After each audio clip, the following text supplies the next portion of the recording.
세상에는 많은 남편들이 있습니다. 그러나 우리 여성분들이 꼭 만나셔야 될 남편은 어떤 남편이어야 할까요? 여기 써놨잖아요. 그죠? 세상에서 제일 좋은 남편을 만나셔야 합니다. 오늘 말씀의 제목은 사실 제 별명을 여기다가 제가 기록을 한 것입니다. 네. 제가 집사람에게 자주 그런 말 합니다. 나 같은 남편 만난 거 감사하게 생각해라. 이렇게. 네.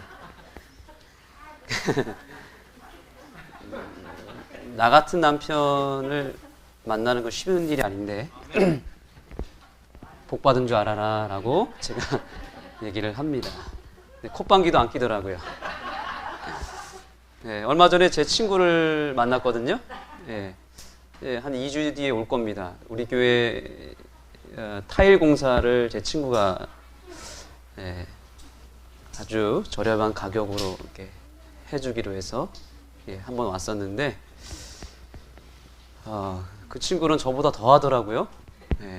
바깥일 그렇게 바쁜 생활 속에서도 아이를 양육을 하는데 얼마나 잘하는지 거의 뭐 하루 빠짐없이 매일 씻기는 건 기본이고 재우는 거 다 자기가 한다고 합니다. 그래서 자기가 육아한 내용을 사진으로 찍어서 자기 SNS에다 올려놨어요. 근데 모습을 보니까 진짜 요즘 젊은 엄마들 하는 것보다 더 열심히 하더라고요.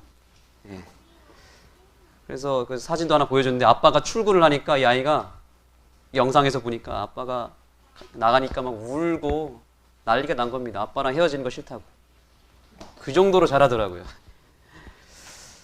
제가 나름대로 잘하는 남편이라 생각했는데 그 친구를 보니까 저는 정말 형편없는 남편이었구나 이런 생각을 했습니다. 그래서 제 친구한테 이런 얘기 했습니다. 너는 공공의 적이다. 절대로 그런 사진 올리지 마라. 이런 얘기 했습니다.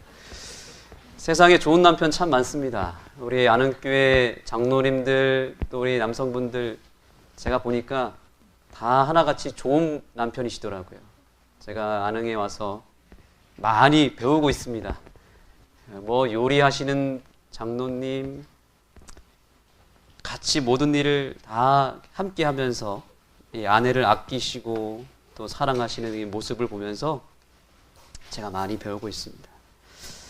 좋은 배우자 만나는 거 중요하겠죠? 저는 오늘 여러분들에게 이 말씀을 시작하면서 인생 가운데 두 번의 남편을 만난 한 여인의 이야기를 좀 하려고 합니다. 한 여인이 있었습니다. 그녀는 처녀 시절에 정말 키도 크고 잘생기고 성격도 너무 좋은 매력적인 남자를 만났습니다. 그래서 그 남자의 매력에 아주 푹 빠져서 살았습니다. 그래서 드디어 그 남자와 결혼을 했는데 문제는 결혼하자마자 이 남자의 본색이 드러나는 것입니다. 우리 여기 두 민정이가 있는데 잘 들으세요. 남자의 매력만 보고 결혼해서는 절대 안 됩니다. 그러면은 낭패를 볼 수도 있습니다. 여러분들이 커서 결혼할 때는 남자의 매력을 보는 게 아니라 성격도 봐야 되고 믿음도 봐야 됩니다. 뒤에 있는 우리 용래나 기완이 같은 남자들 만나야 됩니다. 동열이 같이 착한 남자들 만나셔야 됩니다. 알았죠? 그냥 키 크고 잘생기다고 따라가면 안 돼요. 근데 이 여성은 남자의 그 매력만 보고 덜커덕 결혼을 해버렸는데 결혼한 다음 날부터 이 남자가 아주 희한한 남자였다는 것을 알게 됐습니다. 이 시집살이 가운데서도 가장 힘든 시집살이가 시어머니 시집살이도 아니고 시누이도 아니고요. 남편의 시집살이가 가장 힘들다고 합니다. 여러분들은 잘 모르실 거예요.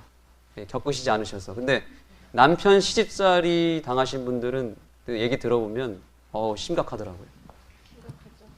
아주 심각합니다. 여성들이 가장 싫어하는 남편 상이 어떤 상일까요? 어떤 남편이 제일 싫던가요? 예, 우리 남편분들이 한번 본인들 얘기 한번 해보세요. 아내들이 뭘 싫어할까요? 제일 싫어할까요? 제가 여러 가지 오늘 얘기를 하겠지만 가장 싫어하는 게 뭐냐면 잔소리하는 남편들. 잔소리하는 남편이 싫다고 합니다.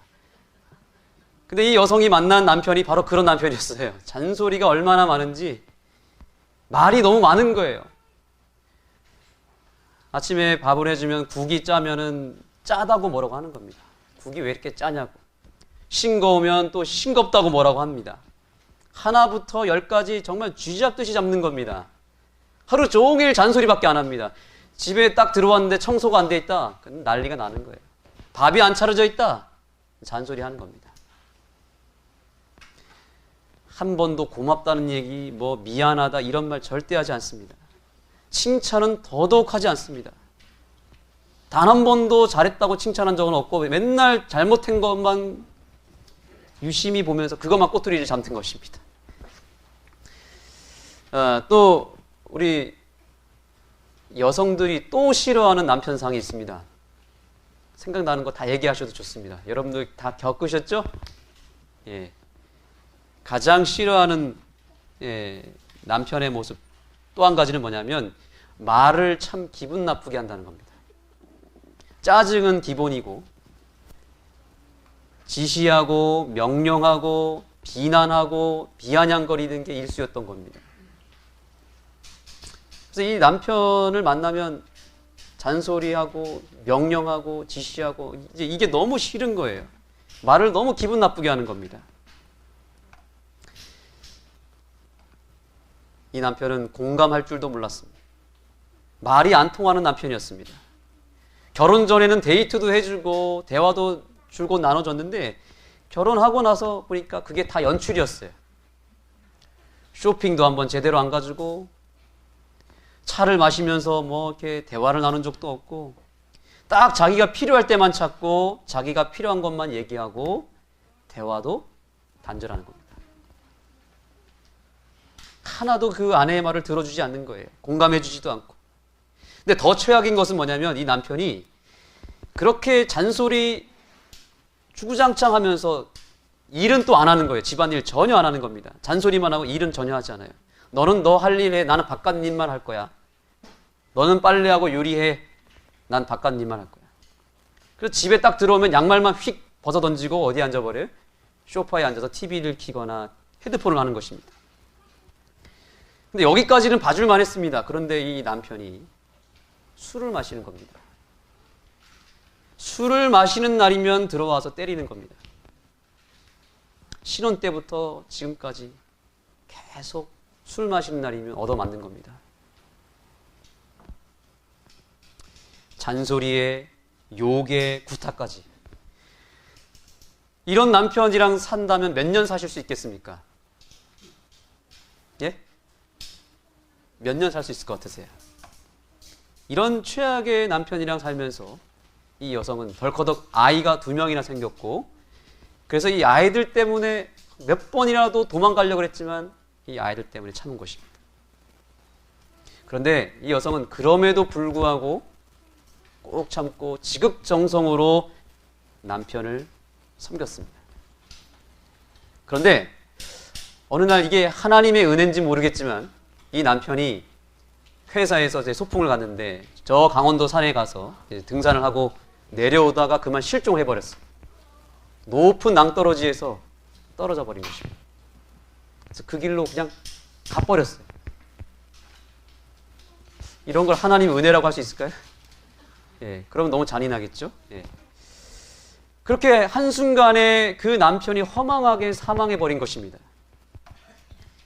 그래서 이 남편의 그 끔찍한 시집살이가 한순간에 끝나고 드디어 자유의 몸이 되었습니다. 그리고 이제 얼마 지나지 않아 이 여성은 2번째 남편을 만나게 됩니다. 그 남편의 이름은 미스터 J였습니다. 미스터 J. 그런데 이 남편은 전 남편보다는 완전히 극과 극이에요. 완전히 뭐 하늘과 땅 차이입니다. 죽었던 그 남편과 살 때는 하루하루가 지옥이었다면 이 남편과 사는 것은 하루하루가 천국이에요. 제가 오늘 이 남편 좀 소개해 드릴 테니까 오늘 남편분들 잘 들으시기 바랍니다. 제가 이 남편 이야기를 듣고 반성을 많이 했습니다. 제가 알고 있는 남편 가운데 정말 이분은 최고의 남편이 맞습니다. 일단 이 남편은 잔소리를 하지 않습니다. 뭔가를 부탁했는데 잘 안 들어준다. 그러면 잔소리하지 않고 본인이 직접 그냥 해버리는 거예요. 김치를 잘 못 담근다. 그러면 잔소리하지 않고 어떻게 하는 거예요? 본인이 그냥 배추를 뽑아 와가지고 잘라서 김치를 직접 담그는 겁니다. 청소가 안 돼 있다. 잔소리하지 않습니다. 그냥 자기가 말하지 않고 청소하는 겁니다. 훌륭한 남편이죠? 예. 그리고 아내가 잘못하면 전 남편은 막 소리를 지르고 막 왜 그렇게 멍청하게 그랬냐고 막 하는데 이 남편은 아내가 잘못하거나 실수를 하거나 혹 다쳤다. 그러면 아내를 걱정해 주기 시작합니다. 공감을 너무 잘해주는 거예요. 그리고 뭐든지 나와 함께 해주는 겁니다. 여성분들이 가장 좋아하는 남편의 모습은 어떤 모습인지 아십니까? 네, 이거 아마 공감하실 수 있을 것 같습니다. 요즘 여성들이 가장 좋아하는 남편의 상은 뭔가? 말이 잘 통하는 남편이래요. 뭐가 잘 통하는 남편이에요? 말이 잘 통하는 남편. 연예인들 가운데 가장 결혼을 잘했다라고 평가받는 사람 중 한 사람이 이효리라는 연예인입니다. 혹시 아십니까? 이효리? 예. 제가 좋은 남편이 좀 돼보려고 이효리 남편을 연구해 본 적이 있습니다. 예, 이상순이라고 하는 이 남편은 이제 이효리랑 같이 이제 제주도에 사는데 이 외모는 굉장히 평범합니다. 그런데 얼마나 자상한지 이 남편의 모습을 보면 감동이 될 수밖에 없어요. 일단 한 번도 아내에게 화를 낸 적이 없다고 합니다. 한 번도, 단 한 번도. 이 이효리가 짜증을 내고 화를 내도 다 받아주는 겁니다. 이효리가 이 남편에게 호칭을 뭐라고 하냐면 오빠라고 합니다. 오빠. 오빠라는 말을 얼마나 많이 쓰는지 몰라요. 오빠, 오빠. 하루 종일 오빠, 오빠, 오빠 하는 거예요. 근데 어느 날 이렇게 물어봤습니다. 오빠, 오빠는 나랑 왜 결혼했어? 그랬더니 농담으로 이렇게 얘기했습니다. 나 너의 마일리지 쓰려고 결혼했어. 이렇게. 이 제주도에 살거든요. 왔다 갔다 많이 비행기를 많이 타니까 마일리지가 많이 쌓여서 부부랑 같이 결혼을 하면 부부가 같이 쓸 수 있거든요. 그래서 너 마일리지 쓰려고 결혼했지 이렇게 얘기하더라고요. 그러면서 이효리가 이런 말을 했습니다. 나는 오빠랑 말할 때 참 재미가 있어. 나는 오빠랑 말하기 위해서 결혼했어. 이렇게 얘기해요. 이게 아주 단순한 말인데 여기에 큰 교훈이, 인생의 교훈이 다 담겨져 있습니다. 모든 관계는 뭐가 중요해요? 말이 통하는 게 중요한 겁니다. 그런데 자세히 보니까 이상순 씨는 정말 말을 너무 이쁘게 잘하더라고요. 아내가 듣기 좋은 말만 딱 골라서 하더라고요. 이효리 씨가 어느 날 쇼핑을 갔습니다. 이것저것 막 옷을 막 샀습니다. 잔뜩 사고 있는데 우리 같으면 뭐라고 할까요? 우리 남편분들 그런 경우 어떻게 말하십니까? 쇼핑 가시면 그만하라 그러죠, 그렇죠? 이제 그만 가지. 예. 왜 미리 안 고르고 지금 여기서 고르냐고 막 뭐라고 합니다. 옷을 바꾸지 말고 네 몸을 바꾸라고 막 이렇게 얘기하기도 합니다. 왜 자꾸 옷을 바꾸라고 그러냐고 막 잔소리를 합니다. 그런데 이상순 씨는 뭐라고 하냐면 딱 옷을 보더니 효리야, 그 옷 집에 비슷한 거 있는 것 같아. 그거 말고 저건 어때? 이렇게 얘기하는 거예요. 뭐 하는 겁니까 이게 지금? 공감해 주는 것입니다. 같이 쇼핑을 할 때는 그 쇼핑을 하면서 공감해 주는 거예요. 옷을 같이 골라주는 겁니다. 그 옷이 훨씬 나은 것 같아. 그것은 잘 안 어울리는 것 같아. 너는 빨간색보다 회색이 더 어울려. 뭐 이런 식으로 쇼핑을 같이 하는 거죠. 저는 절대 그렇게 못합니다. 저는 가장 아직도 이해가 안 되는 게 옷을 1시간 동안 고른 다음에 하는 말이 뭐냐면 마음에 든 게 없이 다음에 사야겠다. 이해가 안 돼요. 근데 이 이상순 씨는 다 따라다니면서 쇼핑도 해주고 도와주고 공감해주고 요리하자 그러면 요리 같이 해주고 아내가 쇼핑하면 쇼핑 가주고 등산을 가면 등산을 같이 가주는 것입니다. 무엇보다 아끼고 사랑해주는 것입니다. 그런데 그 여성이 만난 남편이 바로 이상순 씨 같은 남편이었어요. 얼마나 이 아내를 지극정성 아껴주고 사랑해주는지 어디 데려갈 때면 항상 손을 잡아주는 겁니다. 그리고 고생했다고 항상 이렇게 안아주기도 하고 아껴주고 정말 딸처럼 애틋하게 이 아내를 보살펴주는 것입니다. 그리고 이 아내가 뭔가를 말하고 부탁을 하면 잘 귀담아 듣고 웬만한 건 다 들어주는 겁니다. 이런 좋은 남편이랑 다 살고 계시죠? 이런 좋은 남편이랑 살면 정말 행복하겠죠? 네. 그런데 오늘 이 이야기가 한 여성이 두 남편을 만난 이 이야기가 바로 로마서 7장에 나타나는 이야기예요. 제가 각색을 해서 만들었지만 지금 바울이 로마서 7장을 통해서 말하고자 하는 이야기가 여기에 포함되어 있습니다. 여기 여인이 나오고 두 남편이 나옵니다. 우리가 6장에서 지지난주에 배웠습니다. 우리는 종인데 주인을 잘 만나야 된다고 그랬습니다. 옛 주인, 포악한 옛 주인을 그 주인의 포악한 그 억압으로부터 벗어나서 새 주인을 만나야 된다 그랬습니다. 그런데 7장에 와서 바울은 더 강하게 그 사실을 반복해서 말합니다. 아예 이 사실이 너무 중요하기 때문에 바울은 아예 혼인 관계로 이것을 비유로 얘기를 합니다. 너희들은 두 남편이 있다. 너희 인생에. 옛 남편을 버리고 새 남편과 만나야 된다라고 말하고 있다는 것입니다. 이제 본문으로 들어가겠습니다. 로마서 7장 1절입니다. 읽어주시죠.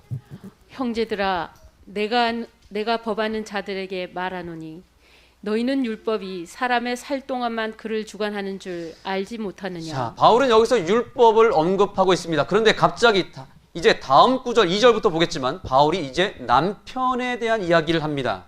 율법을 말하다가 남편을 말합니다. 자, 보시죠. 2절입니다. 남편 있는 여인이 그 남편 생전에는 법으로 그에게 매인바 되나 만일 그 남편이 죽으면 남편의 법에서 벗어났느니라. 네. 자, 아까 두 남편 이야기했죠? 그 중에서 첫 번째 남편, 이거 비유거든요. 첫 번째 남편, 정말 나를 시집살이 시켰던 그 피도 눈물도 없었던 그 남편의 이름이 뭔가? 한번 따라해 보겠습니다. 율법. 율법이 바로 그 피도 눈물도 없는 남편이었어요. 바울은 지금 우리에게 뭐라고 얘기하냐면 영적으로 우리가 율법과 결혼한 상태다라고 설명하고 있습니다. 결혼했다는 말은 뭐예요? 그 남편에게 매여 살게 되었다는 뜻입니다. 저희 집사람이 사모가 될 것은 꿈에도 생각하지 못했는데 누구를 만난 겁니까? 목사인 저를 만나게 됨으로 말미암아 이제 저에게 매인바 된 거예요. 하루아침에 사모가 돼버린 거예요. 아내가 돼버리고 매여 살게 된 겁니다. 그래서 결혼했다는 말은 뭐예요?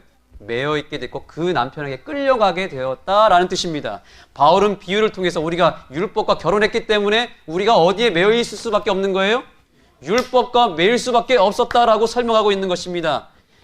이 첫째 남편 율법이 내 삶을 샅샅이 살피면서 뭐 하는 겁니까? 계속 잔소리를 하는 겁니다. 엄청난 잔소리를 하는 겁니다.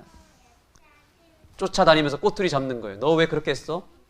너 왜 미워했어? 너 왜 안식일 똑바로 안 지켰어? 너 왜 그거 먹었어? 계속 하라 하지 말라 명령하고 지시하고 똑바로 안 하면 비난하고 심판까지 내리고 있습니다.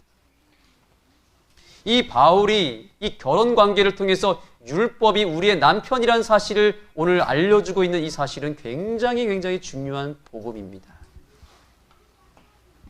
일단 결혼하면 벗어날 수 있다 없다? 벗어날 수 없다라는 것입니다. 율법과 결혼한 우리는 절대로 율법의 그 폭로와 율법의 잔소리와 율법의 심판으로부터 절대로 벗어날 수 없다는 것이 바울의 핵심적인 메시지였던 것입니다.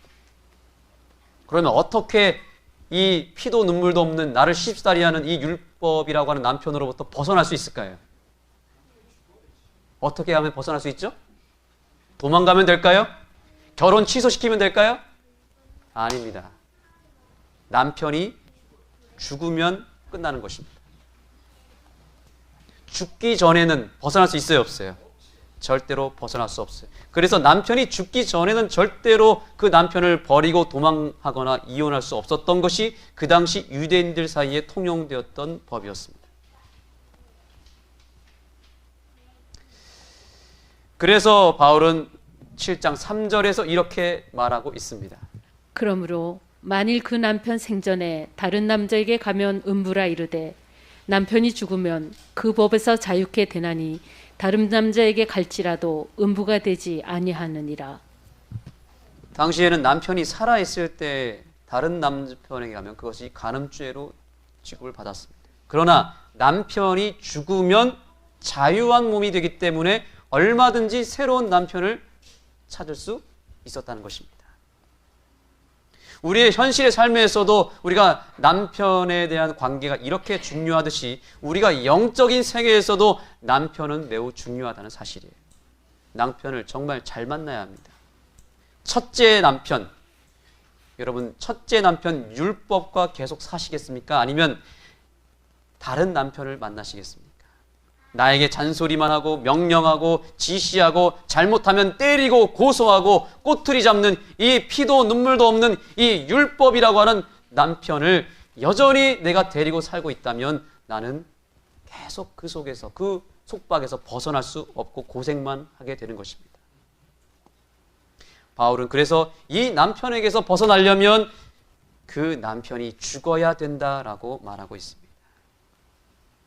남편이 죽어야 된다. 어느 목사님이 목회를 하고 있는데 한 여집사님이 새로 이사 왔어요. 근데 그 집사님이 목사님과 교인들을 초대를 한 겁니다. 우리 이사 왔으니까 저희 집에 오셔서 축복 기도해 주세요라고 목사님을 초청했습니다. 얼마나 음식을 잘해 놓으셨는지 깜짝 놀랐습니다. 휘황찬란하게 뷔페식으로 해 놓으셨어요. 근데 더 깜짝 놀란 것은 그 여집사님의 얼굴빛이었습니다. 얼마나 빛이 나는지 광채가 나는지 이 60대 집사님의 얼굴이 아닌 거예요. 완전히 소녀가 돼버린 거예요. 소녀이고 인상이 너무 밝고 빛이 나서 목사님이 궁금해서 물어봤어요. 집사님 어쩌면 그렇게 얼굴이 밝으십니까? 너무 행복해 보이시고 얼굴에 빛이 납니다. 인상이 너무 좋으십니다. 정말 남편분이 어떤 분인지 모르겠지만 집사님 정말 집사님한테 잘하시나 보네요. 근데 알고 봤더니 이미 오래전에 남편과 사별을 하셨던 것입니다. 목사님이 속으로 이렇게 얘기했대요. 그럼 그렇지. 남편이 있으면 절대 그런 얼굴이 나오지 않지. 이렇게 얘기했다. 딱 봐도 남편이 없는 얼굴이네. 이렇게 얘기를 한 거예요. 해방된 얼굴. 예. 여기서 사실 웃으면 안 되는데. 네. 완전히 자유롭게 해방된 거죠. 남편이 죽어야만 자유의 몸이 될 수 있다는 거죠. 그런데 사실 이 비유에 등장한 율법이라고 하는 이 남편은 죽을 수 있는 존재가 아닙니다. 율법은 죽어요, 안 죽어요? 율법은 죽지 않습니다. 패할 수 없습니다. 영원합니다. 율법이 죽지 않고 영원하면 나는 결국 절대로 율법에서 영원히 벗어날 수 없다는 게 돼버리죠. 그렇죠? 나를 못 살게 구는 그 남편이 죽지도 않고 평생 90세, 100세까지 산다고 생각해 보세요. 그러면 평생 그 밑에서 죽어라고 고생하면 살겠죠. 어떻게 하면 그 남편에게서 벗어날 수 있을까요, 그러면? 남편이 안 죽는다면. 어떻게 해야 돼요? 내가 죽어야 되는 거예요, 내가 죽으면 끝나는 거예요. 바울은 그래서 그 다음 말씀에서 자기가 얘기했던 그 두 남편의 이야기를 이렇게 결론을 내립니다. 어떻게 하면 율법에서 벗어날 수 있는지 얘기해 줍니다. 자, 이 말씀은 다 같이 읽겠습니다. 오늘 본문의 핵심 말씀이죠. 그러므로 시작. 그러므로 내 형제들아 너희도 그리스도의 몸으로 말미암아 율법에 대하여 죽임을 당하였으니 이는 다른 이 곧 죽은 자 가운데서 살아나신 이에게 가서 우리로 하여 하나님을 위하여 열매를 맺히게 하려 함이니라. 아멘. 여기서 바울은 이렇게 얘기합니다. 너의 첫 남편 율법은 절대로 죽지 않으니 너가 죽어야 된다. 그래서 첫 번째 남편이 율법에 대하여 죽어야 된다고 말합니다. 그래야 그 남편으로부터 완전히 벗어날 수 있고 죽었다가 다시 살아난 다음에 그 다음에 새 남편을 만나라고 말하고 있는 것입니다. 이 방법 외에는 절대로 율법으로부터 자유할 수 없다라고 말하고 있는 것입니다. 율법에 대해서 죽임을 당한 후에 새로운 남편 예수 그리스도를 만나는 거죠. 그 남편의 이름을 여기서 이렇게 표현합니다. 너가 율법에 대하여 죽임을 당하였으니 이는 다른 남편이죠. 곧 죽은 자 가운데서 살아나시니 누구죠? 예수 그리스도에게 가서 이제 가는 겁니다. 새 남편을 만나는 것입니다. 율법에 대해서 이미 그런데 우리는 죽었다라고 선포하고 있습니다. 이미 이루어진 사건입니다. 십자가에서 우리가 예수와 함께 죽음으로 말미암아 그때 율법과의 관계가 함께 끊어졌습니다. 옛 남편인 율법과 더 이상 관계를 맺을 필요가 없게 된 것입니다. 법적으로 우리는 이제 자유의 몸이 되었습니다. 그러므로 이제 우리가 할 일은 뭐예요? 이제 누구한테 가야 되는 거예요? 그렇죠. 죽은 자 가운데서 살아나신 이에게 가서 가란 말입니다. 예수에게 가기만 하면 된다는 것입니다. 자유의 몸이 되었으니까. 저는 오늘 여러분들에게 그래서 세상에서 가장 좋은 남편, 바로 예수 그리스도를 여러분들에게 소개해 주고 싶은 것입니다. 예수님을 성경은 우리의 남편이라고 계속 소개하고 있습니다. 구약 성경에도 얘기합니다. 이사야 54장 5절입니다. 너를 지으시는 자는 내 남편이시라. 너를 지으시는 자 그 예수 그리스도 여호와 하나님이 내 무엇이라고요? 남편이라는 사실입니다.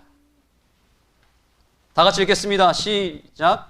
나 여호와가 말하노라. 배역한 자식들아 돌아오라. 나는 너희 남편입니다. 여러분 돌아오시기 바랍니다. 예수님에게 하나님에게 가시기 바랍니다. 우리가 이 땅에 살면서 꼭 만나야 될 남편, 내 남편도 중요하지만 더 확실하게 더 중요하게 만나야 될 남편, 최고의 남편은 바로 예수 그리스도이신 것입니다. 이 예수님을 내 남편으로 오늘 삼게 되기를 간절히 소망합니다. 아까 그 여인이 만났던 두 번째 남자의 그 이름이 뭐였어요? 남편의 이름 뭐였죠? 미스터 제이. 미스터 제이. 누군지 아시겠죠? 예, 그 정확한 이름은 지저스. 예수 그리스도이십니다. 예수님은 우리에게 잔소리 하시는 분이 아니에요. 최고의 남편입니다. 잔소리하지 않고 그분은 그분의 삶으로 보여주시는 분이에요. 그래서 이 땅에 오셔서 율법을 다 이루셨습니다. 또한 그분은 늘 우리와 함께하기를 원하세요. 내가 가는 곳마다 따라오셔서 내가 쇼핑을 할 때도, 내가 요리를 할 때도, 내가 교회를 갈 때도, 내가 일을 할 때도 그 남편 예수님은 나를 쫓아오셔서 내가 가는 곳마다 나와 함께하시고 나와 말하시고 대화하시고 나와 말이 통하시는 분이에요. 나와 깊은 대화를 나누고 싶어 하시는 분이에요. 그리고 그 예수님이 나를 얼마나 아껴주시는지 몰라요. 정말 나를 너무 애기처럼 보듬어 주시고 이뻐해 주시고 손잡아 주시고 품어 주시는, 정말 나를 세심하게 배려해 주시는 최고의 남편 예수님을 여러분 오늘 기억하시고 내 남편으로 확실하게 맞이하시기 바랍니다. 내 남편으로 만드시기 바랍니다. 남의 남편이 아니라 내 남편이 되어야 합니다. 네덜란드에 70대 후반의 할머니가 계셨습니다. 이 할머니는 28살의 남편과 사별했습니다. 그런데 그 남편과의 기억이 별로 좋지 않았어요. 아까 제가 소개했던 그 여인처럼 이 남편에게 너무너무 시달렸어요. 그런데 그 남편이 일찍 죽은 것입니다. 그래서 50년이 지났지만 이 할머니는 재혼을 하지 아니하시고 50년 동안 혼자 사셨어요. 그런데 이 할머니 말년에 이제 79세가 되었는데 자기보다 한 살 많은 오빠를 만난 겁니다. 80대 할아버지를 만난 거예요. 그런데 이 할아버지와 이 사랑에 빠지게 됐는데 이 할아버지가 너무너무 잘해주는 겁니다. 아까 그 두 번째 남편처럼 나를 너무 아껴주고 책임감을 갖고 사랑해주는 정말 좋은 남편이었습니다. 그래서 다시 50년 전으로 돌아간 기분이에요. 그런데 이 할머니는 어떤 습관이 있었냐면 줄담배를 피는 분이셨습니다. 담배가 끊이지 않습니다. 이 체인 스모커라고 하거든요. 담배를 피고 끊어지면 또 피는 거예요. 이 줄담배라 그러죠. 50년 동안 혼자 살면서 이 담배를 끊을 수가 없었죠. 예, 그 외로움을 달래기도 하고 뭔가 이 마음의 허한 거를 달래기 위해서 담배를 50년 동안 폈던 거예요. 그런데 이제 이 할아버지와 이제 데이트를 하면서 이제 사랑에 빠지게 됐는데 할아버지가 어느 날 진지하게 이렇게 얘기했습니다. 자기야, 나는 당신의 모든 것이 다 좋아. 근데 한 가지만 꼭 고쳤으면 좋겠어. 나는 담배를 피지 않아서 담배 냄새가 좀 너무 싫거든? 혹시 담배를 끊어줄 수 있어? 이렇게 얘기했어요. 이 할머니가 담배를 끊었을까요? 못 끊었을까요? 예? 못 끊었으면 제가 얘기했겠습니까? 할머니가 그때 딱 이렇게 얘기했어요. 담배? 이까짓 거 아무것도 아니야. 담배를 휴지통에 딱 버리고 그날부터 담배를 딱 끊어버렸어요. 자기가 사랑하는 사람이 부탁을 하니까 할머니가 50년 동안 끊으려고 해도 끊지 못했던 그 담배를 단번에 끊어버린 것입니다. 한번 따라해 보겠습니다. 사랑하면 불가능이 없다. 우리 옆 사람과 인사하시기 바랍니다. 사랑하면 불가능이 없습니다.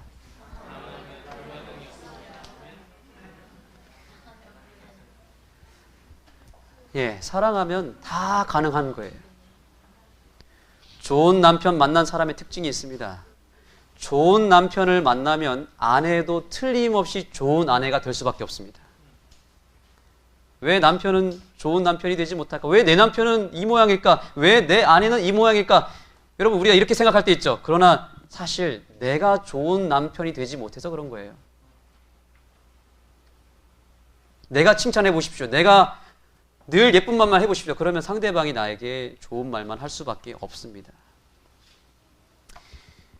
예수님은 우리에게 좋은 남편이 되어주셨고 예수님이 먼저 나를 사랑해 주셨습니다.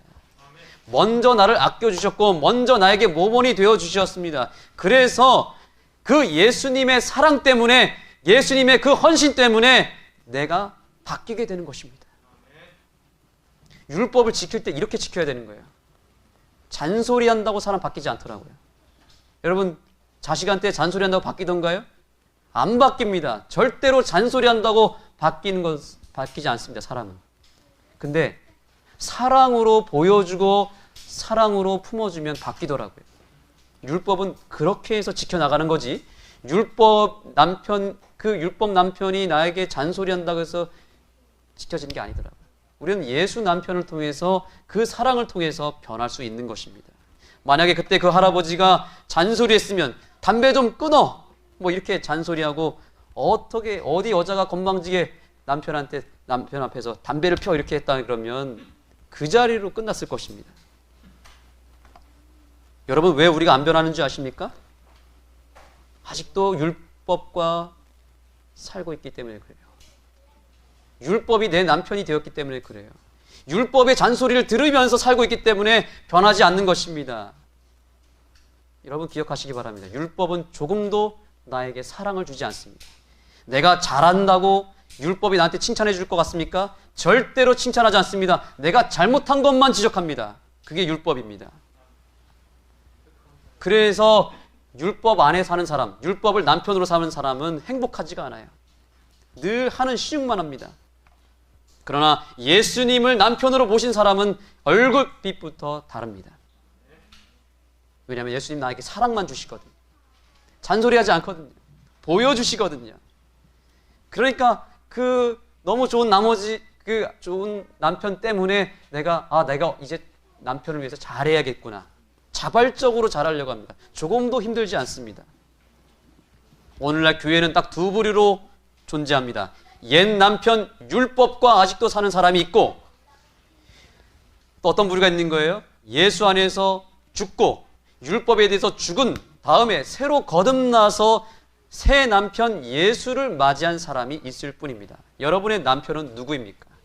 율법이 남편입니까? 아니면 예수 그분이 여러분의 남편입니까?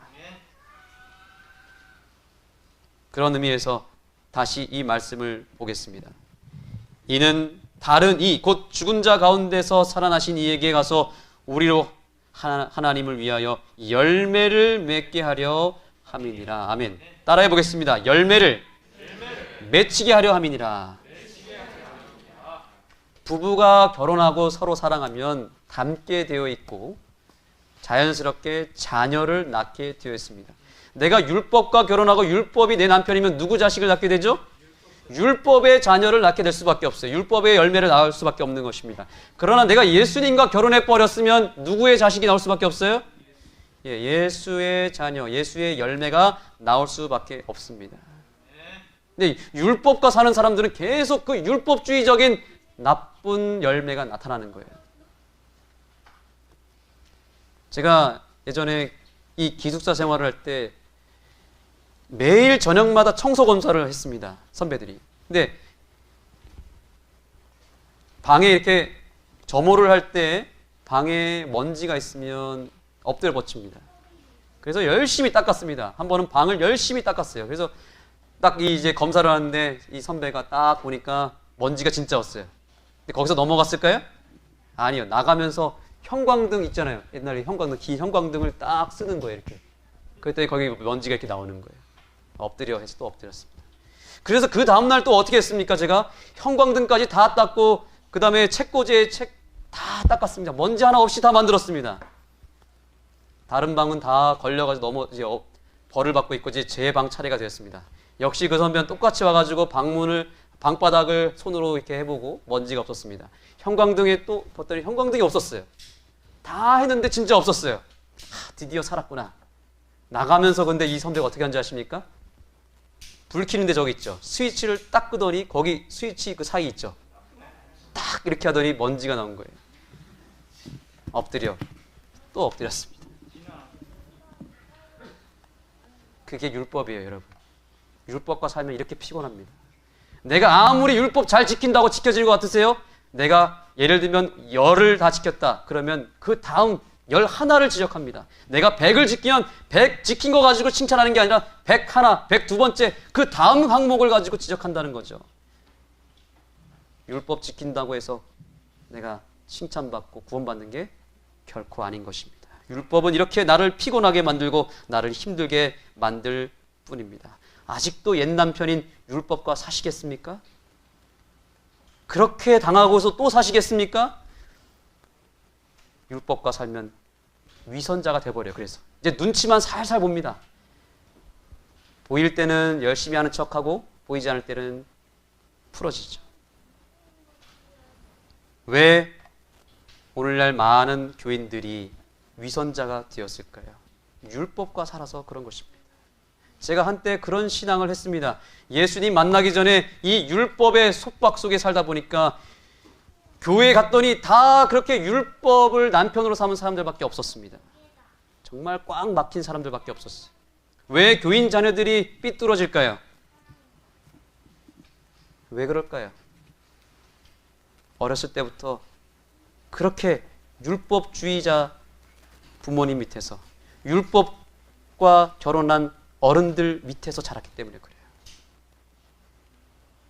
고기 먹고 멸치 먹었다고 혼나고 커피 마셨다고 혼나고 안식일에 돈 썼다고 혼나고 안식일에 오락실 가고 PC방 가고 운동했다고 걸리면 매 맞고 혼나고 그렇게 신앙을 해왔기 때문에 삐뚤어지는 것입니다. 내가 부모님 손아귀 벗어나기만 해봐라. 나는 교회 떠날 거야. 그렇게 해서 떠난 많은 자녀들이 있다는 거 아십니까? 예. 율법과 결혼하면 딱 두 가지로 끝납니다. 위선자가 되거나 하는 척만 하고 경건한 척만 하고 지키지도 못하면서 하는 척하고 위선자로 끝나는 경우가 있거나 아니면 튕겨져 나가버립니다. 저도 거의 그렇게 될 뻔했습니다. 그런데 율법 남편으로 있다가 이제 그 남편 안에서 제가 죽고 예수 남편을 새로 만났기 때문에 제가 겨우 살 수 있었던 것입니다. 사랑하는 우리 성도 여러분, 반드시 율법 남편을 청산하시고 예수 남편을 만나시기 바랍니다. 그래야만 살 수 있습니다. 우리는 다 청산해야 됩니다. 오늘 이 시간을 통해서 우리는 율법주의로부터 벗어나야 됩니다. 율법과 완전히 결별하시기 바랍니다. 로마서 7장 6절의 말씀 다 같이 읽겠습니다. 오늘 마지막 말씀입니다. 4절이나 6절입니다. 시작. 이제는 우리가 얽매였던 것에 대하여 죽었으므로 율법에서 벗어났으니 이러므로 우리가 영의 새로운 것으로 섬길 것이요 의문의 묵은 것으로 아니할지니라. 아멘. 우리 재림교회 성도들은 구원받으려면 옛 남편 율법 정리해야 합니다. 재림교인들은 율법에 대해서 확실하게 죽어야 됩니다. 그리고 예수 안에서 다시 사셔서 예수를 남편으로 맞이해야만 구원받을 수 있습니다. 그러므로 율법에 더 이상 매이지 마시고 예수의 사랑 안에서 매이시기 바랍니다. 예수 안에서 자유하시기 바랍니다. 이제 찬양하는 시간을 갖겠습니다. 제가 이 말씀을 이 찬양을 개사했습니다. 네. 친구라는 단어 대신에 남편으로 바뀌었습니다. 같이 부르겠습니다. 주 예수 내가 알기 전 날 먼저 사랑했네. 그 크신 사랑이 나여 내 영혼 거듭났네. 주 나의 안에 계시고 나 주의 안에 있어 저 포도 비유 같으니 참 좋은 나의 남편. 2절입니다. 내 남편 되신 예수님 날 구원하시려고 그 귀한 몸을 버리사 내 죄를 대속했네. 주를 항상 믿으며 그 손을 의지하고 내 몸과 마음을 바쳐서 끝까지 청성하리. 이제 계신 자리에서 눈을 감겠습니다. 여러분, 우리가 꼭 만나야 될 새 남편 예수님을 오늘 내 남편으로 맞이하시기 바랍니다. 그리고 율법에 대해서 확실하게 죽고 이제 예수 안에서 살기로 다시 한번 결심하고 내 율법주의적인 신앙, 내 위선적인 신앙, 가식적인 내 신앙을 오늘 주님 앞에 청산하시고 새롭게 거듭나게 되기를 소망합니다. 있는 그 자리에서 잠시 개인기도 하시겠습니다.